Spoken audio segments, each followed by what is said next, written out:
मैं मुंबई से महेश अग्रवाल आज भारत की महान विभूतियों की श्रृंखला के अंतर्गत श्री रामकृष्ण देव परमहंस की शिक्षाओं के बारे में चर्चा करेंगे। श्री रामकृष्ण परमहंस भारत के बंगाल प्रांत के कुमारपुकुर गांव के अंदर 1836 फरवरी महीने के अंदर उनका जन्म हुआ और रविवार के दिन 1886 में वो महासमाधि में लीन हो गए। 50 वर्ष के अपने जीवन काल के अंदर श्री रामकृष्ण परमहंस देव ने एक ऐसा कीर्तिमान स्थापित किया जिसका आज तक हमारे को दूसरा उदाहरण अन्यत्र विश्व में कहीं देखने को नहीं मिलता है। श्री रामकृष्ण परमहंस ने भक्ति योग से, मूर्ति पूजा के योग से, तंत्र शास्त्र से, तंत्र शास्त्र की 64 धाराओं के हिसाब से, राधा भाव से, गोपिका भाव से, स्त्री भाव से ईश्वर का साक्षात्कार किया। अन्य धर्मों के अंदर उन्होंने ईसाई धर्म से, मुस्लिम धर्म से भी ईश्वर का साक्षात्कार किया। महावीर, बौद्ध और अन्य धर्मों के बारे में उतनी अपने को पक्की सूचना नहीं है, पर विभिन्न धर्मों के रास्ते पर चल कर के उन्होंने ईश्वर का अनुभव प्राप्त करने के मार्ग से यह सिद्ध किया कि सभी धर्म ईश्वर की ओर जाने के अलग अलग रास्ते हैं। आप किसी भी एक मार्ग पर चल कर के ईश्वर का अनुभव कर सकते हैं, ईश्वर को प्राप्त कर सकते हैं। यह अपने आप में एक बड़ा अनूठा प्रयोग रहा कि एक बार ईश्वर की प्राप्ति कर लेने के बाद भी उन्होंने अलग अलग मार्गों से ईश्वर की प्राप्ति कर यह सिद्ध कर दिया, जो और अन्यंत्र देखने को हमारे को लिए दुर्लभ है। रात को आकाश में हम कितने तारे देखते हैं, परंतु सूरज उगने के बाद हम उनको देख नहीं पाते हैं। इसका कारण अपन यह नहीं कह सकते कि दिन में आकाश में तारे नहीं होते।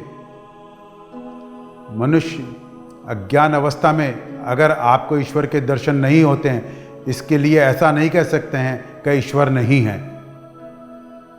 इस दुर्लभ मनुष्य का जन्म पाकर कर जो इसी जीवन में ईश्वर लाभ के लिए चेष्टा नहीं करता है, उसका जीवन जन्म लेना व्यर्थ है। जैसी जिसकी भावना होगी वैसा ही उसे लाभ होगा। भगवान मानो कल्प वृक्ष हैं, उनसे जो जो मांगोगे वही प्राप्त होगा।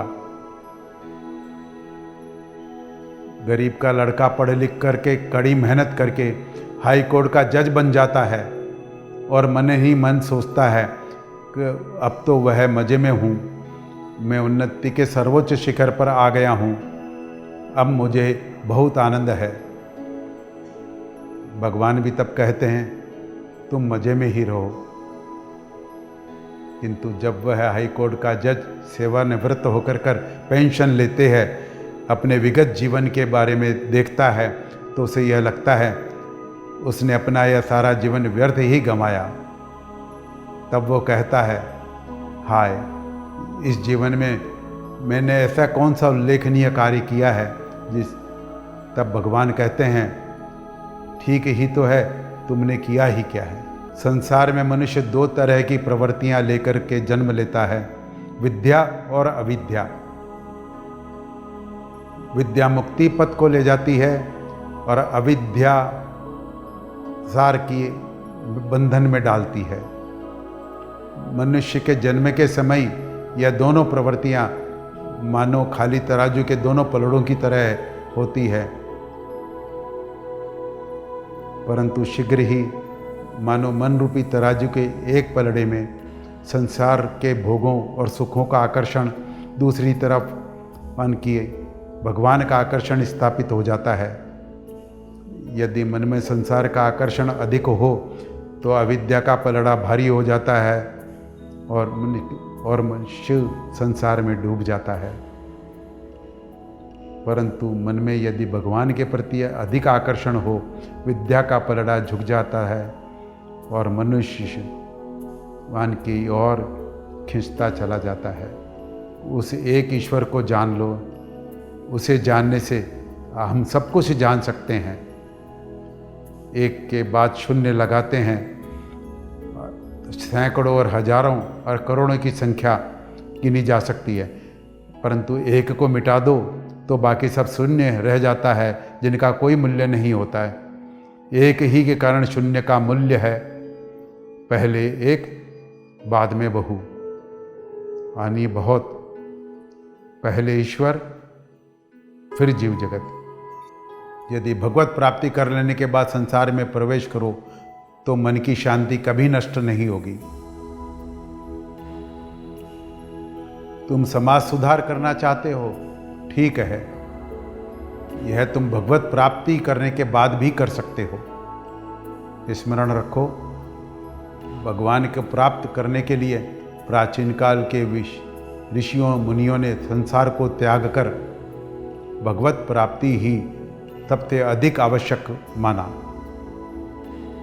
यदि हम चाहें अन्य सभी वस्तुएं मिल जाएगी, पहले भगवत प्राप्ति कर लो, फिर भाषण, समाज सुधार आदि की सोचो। मुसाफिर को नए शहर में पहुंचकर पहले रात बिताने के लिए किसी सुरक्षित स्थान का व्यवस्था करनी पड़ती है। डेरे में अपना सामान रखकर फिर निश्चिंत होकर के आप शहर घूम सकते हो। तो यदि रहने का बंदोबस्त न हो तो फिर रात के समय अंधेरे में विश्राम के लिए कहाँ जगह खोजने को मिलेगी और बहुत तकलीफ उठानी पड़ती है। उसी तरह इस संसार रूपी विदेश में आकर मनुष्य को पहले ईश्वर रूपी विश्राम धाम को संधान कर लेना चाहिए, फिर उसके बाद निर्भय होकर के अपने नित्य कर्तव्यों को पूरा करे और संसार में भ्रमण करे।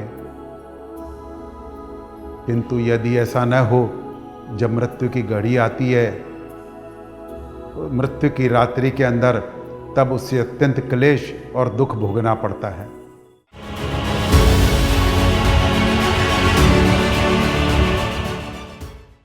श्री रामकृष्ण देव परमहंस की शिक्षाओं के बारे में चर्चा करेंगे। बड़े बड़े गोदामों में चूहों को पकड़ने के लिए दरवाजे के पास चूहादानी रखती हैं और उसमें लाही मुरमुरे रख कर के चूहों को लुभाते हैं। उसकी सौंधी सौंधी महक से आकृष्ट होकर चूहे गोदाम में रखे कीमती चावल को छोड़ करके और लाही खाने के लिए चूहेदानी में फंस जाते हैं और मर जाते हैं। जीव का भी यही हाल है।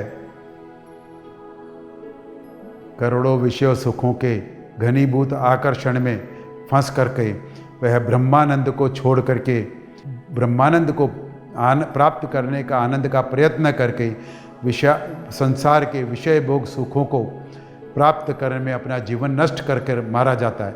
एक पंडित ने पूछा, थियोसॉफिकल वाले कहते हैं महात्माओं का सूर्यलोक, चंद्रलोक, नक्षत्रलोक, देवलोक आदि विभिन्न लोक और सत्य हैं, और मनुष्य का सूक्ष्म शरीर इन सभी स्थानों में जा सकता है। वे लोग इस तरह की अनेक बातें बताते हैं, परंतु थियोसॉफिकल वारों के बारे में आपका क्या मत है, ऐसा रामकृष्ण से पूछा गया। तो रामकृष्ण ने कहा, भक्ति ही एकमात्र सार वस्तु है, ईश्वर के प्रति भक्ति।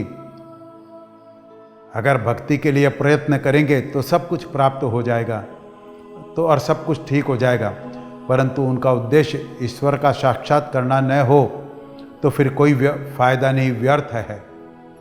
ये जितने भी लोग हैं ये सब तुच्छ विषय हैं, ईश्वर की खोज का यह सही रास्ता नहीं है।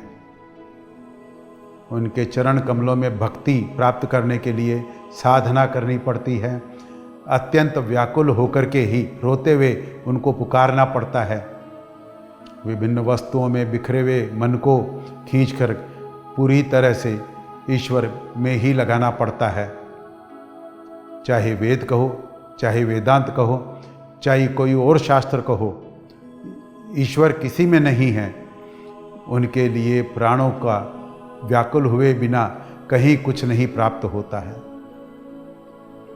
खुद भक्ति के साथ व्याकुल होकर के उनसे प्रार्थना करने पर, साधना करने पर ही ईश्वर की प्राप्ति संभव है। ईश्वर लाभ इतना आसान नहीं है, उसके लिए खूब साधना चाहिए। क्या सभी लोग भगवान के दर्शन पा सकते हैं? किसी को सुबह, किसी को दोपहर, किसी को शाम के भोजन मिलता है। इसी जन्म जन्मांतर की साधना के पश्चात किसी जन्म में या अनेक जन्मों के बाद सभी को भगवान के दर्शन होते हैं, सभी को भगवान की प्राप्ति होती है। छोटा बच्चा घर में अकेले ही बैठे बैठे खिलौनों से खेलता रहता है, मनमाने खेल खेलता है, उसके मन में कोई भय या चिंता नहीं रहती है।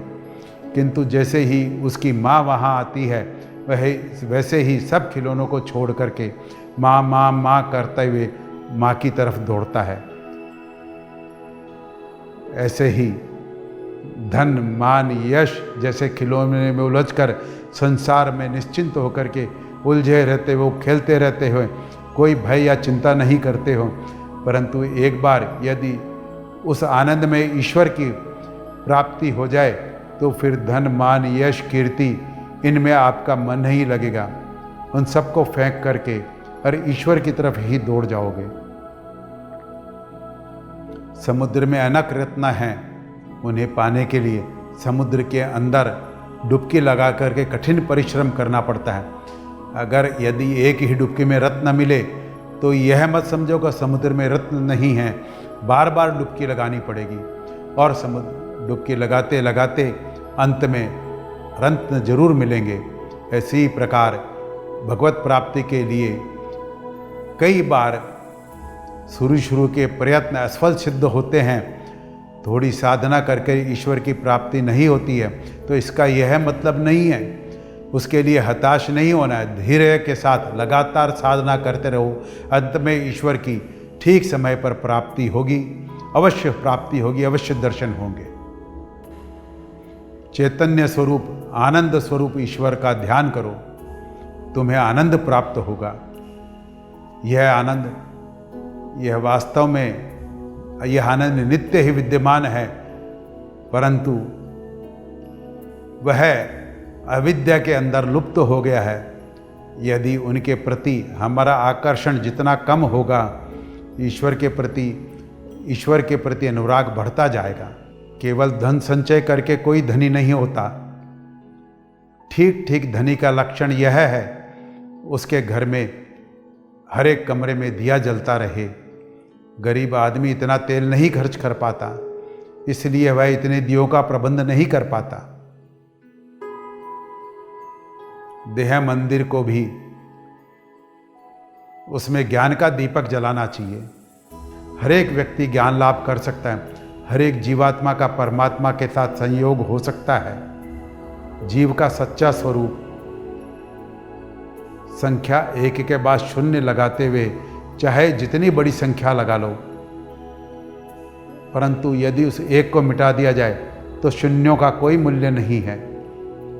उसी प्रकार जब तक जीव उस एक स्वरूप ईश्वर के साथ युक्त नहीं होता है, तब तक कोई कीमत नहीं। कारण जगत में सभी वस्तुओं ईश्वर के सहित संबंध होने पर ही मूल्यवान होती है, उसके बिना उनका कोई मूल्य नहीं है। जब तक जीव जगत के पीछे स्थित उस मूल्य प्रदान करने वाले परमात्मा के साथ संयुक्त नहीं होता है, उनके साथ कार्य नहीं करता है, तब तक उसे कुछ नहीं प्राप्त होता है और जीवन नष्ट हो जाता है। जब वह ईश्वर की उपेक्षा करते हुए अपने स्वयं के गौरव के लिए बड़े बड़े कार्य के सिद्ध करने का कार्य करता है, वह तब व्यर्थ हो जाता है और कोई लाभ नहीं होता। जिस प्रकार तेल न हो तो दीपक नहीं जल सकता, उसी प्रकार ईश्वर न हो मनुष्य जी नहीं सकता।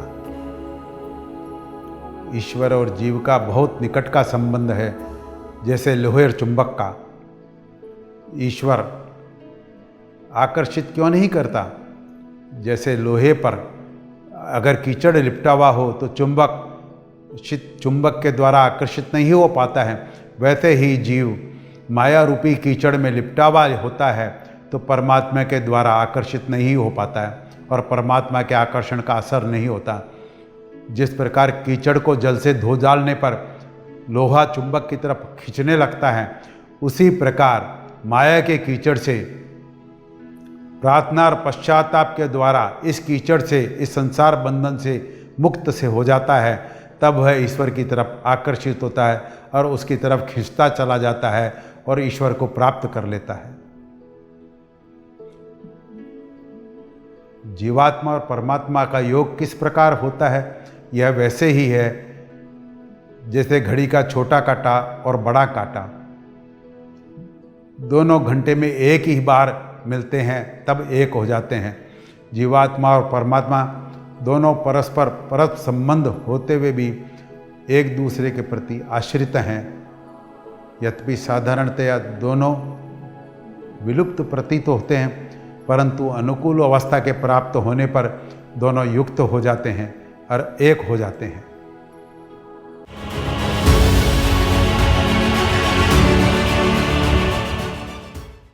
श्री रामकृष्ण देव परमहंस की शिक्षाओं के बारे में चर्चा करेंगे। माया पाश में बद्ध आत्मा जीव है, पाश मुक्त आत्मा ही शिव यानी ईश्वर है। जीवात्मा और परमात्मा का संबंध इस प्रकार का है जिस प्रकार जल में एक पटिया डालने से जल के दो भाग हो जाते हैं, उसी प्रकार अखंड परमात्मा माया के कारण द्विधा विभक्त हो जाता है। पानी और बुलबुला वस्तुतः एक ही है। बुलबुला पानी में ही उत्पन्न होता और पानी में ही रहता है और अंत में पानी में ही विलीन हो जाता है। तो उसी प्रकार जीवात्मा और परमात्मा वस्तुतः एक ही है। उनमें अंतर केवल उपाधि के कारण, माया के कारण है और वह सीमित है। एक सीमित है और एक अनंत है। माया के विलुप्त होने से वह दोनों एक हो जाते हैं। जीव के अस्तित्व की कल्पना वैसी ही है जैसे ही गंगा का कुछ भाग एक तरफ खींच करके कह ले कि हमारी निजी गंगा है। पारे के सरोवर में एक शीशे का टुकड़ा छोड़ दिया जाए तो वह भी पारा बन जाता है। उसी प्रकार ब्रह्म साधक मग्न होकर के जीव अपने सीमित अस्तित्व को ब्रह्म रूप में विलीन हो जाता है।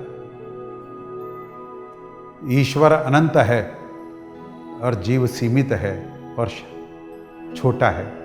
भला शांत जीव अनंत ईश्वर की धारणा कैसे कर सकता है?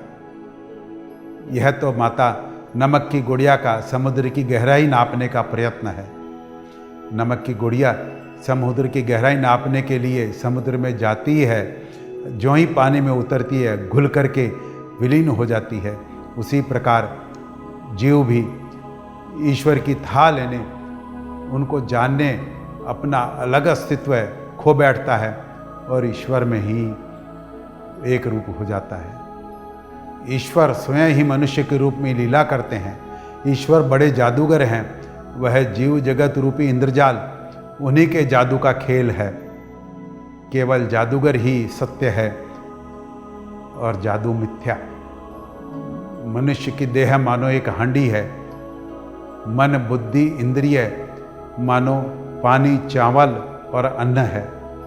हांडी में पानी, चावल और आलू छोड़कर उसमें आग में रख देने से वह तप्त हो जाते हैं, पर कोई अगर उन्हें हाथ लगा ले तो उनका हाथ जल जाता है। वास्तव में जलाने की शक्ति हांडी, पानी, चावल या आलू में नहीं है, वो तो है उस आग में है, फिर भी उनसे हाथ जलता है। उसी प्रकार मनुष्य के भीतर विद्यमान करने वाली ब्रह्म शक्ति के कारण मन, बुद्धि, इंद्रियां कार्य करती है और जैसे ही इस ब्रह्म शक्ति का अभाव हो जाता है वैसे ही यह मन, बुद्धि और इंद्रियां निष्क्रिय हो जाती है। जीव वास्तव में सच्चिदानंद स्वरूप है, किंतु अहम भाव के कारण वह विभिन्न उपाधियों में उलझकर अपने यथार्थ स्वरूप को भूल जाता है। एक एक उपाधि आती है और जीव का स्वभाव बदल जाता है। किसी ने शौकीनों की तरह काली धारीदार धोती पहनी और उसके मुंह से प्रेम गीतों की धुन निकलने लगती है। बूट जूता चढ़ाते ही दुबला पतला आदमी भी फूल कर कुप्पा हो जाता है, मुंह से सीटी बजाने लगता है। सीढ़ियाँ चढ़नी है तो साहब की तरह उछल उछल करके चढ़ता है। मनुष्य के हाथ में कलम रहे, उसका गुण ही ऐसा है, वह सामने जैसा भी हो, सामने चाहे जैसा भी कागज का टुकड़ा हो, उसी पर कलम घिसने लगता है। जिस प्रकार सांप अपनी केचली से अलग होता है, उसी प्रकार आत्मा भी देह से अलग होती है। आत्मा निर्लिप्त है। सुख दुख पाप पुण्य आदि देह पर ही परिणाम प्रकट करते हैं। आत्मा पर उनका कोई प्रभाव नहीं होता, कोई परिणाम नहीं होता। जैसे धुआं सिर्फ दीवारों को ही काला करता है, दीवारों के बीच अवस्थित आकाश पर उसका कोई प्रभाव नहीं पड़ता। वेदांतवादी कहते हैं आत्मा पूर्ण निर्लिप्त है। सुख दुख पाप पुण्य आत्मा पर कोई प्रभाव नहीं डाल सकते, किंतु वे देहाभिमानी व्यक्ति को क्लेश दे सकते हैं। जिस प्रकार धुआं दीवार को काला कर सकता है पर आकाश को कुछ नहीं बिगाड़ सकता। सत्व रजतम तारतम्य से मनुष्य भिन्न भिन्न स्वभाव के होते हैं।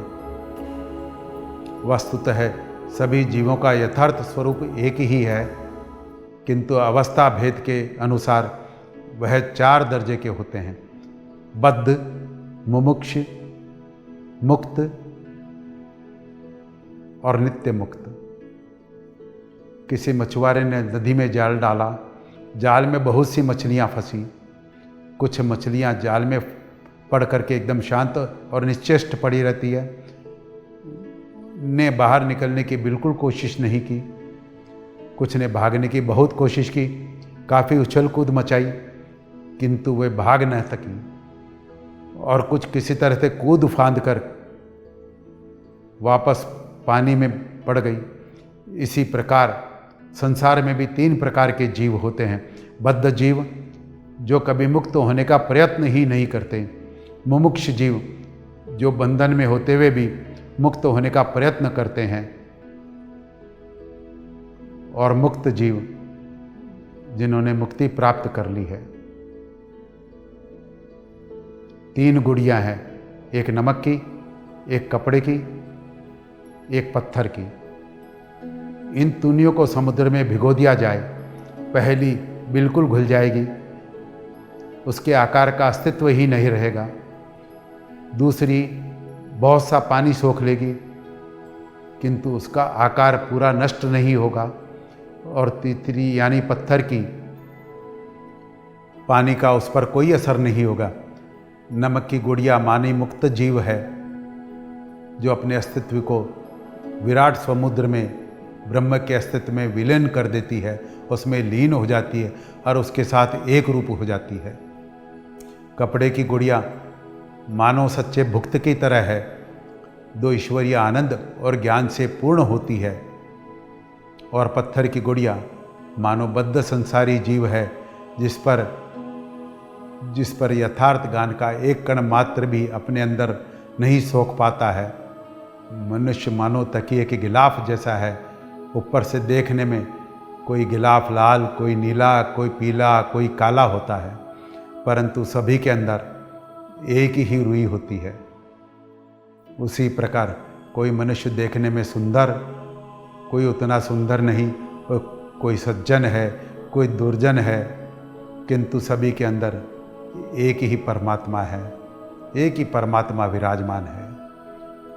सभी गुजियाँ मिठाई ऊपर से एक ही मैदे की बनी हैं, परंतु उनके भीतर अलग अलग तरह के चीज़ें होती है।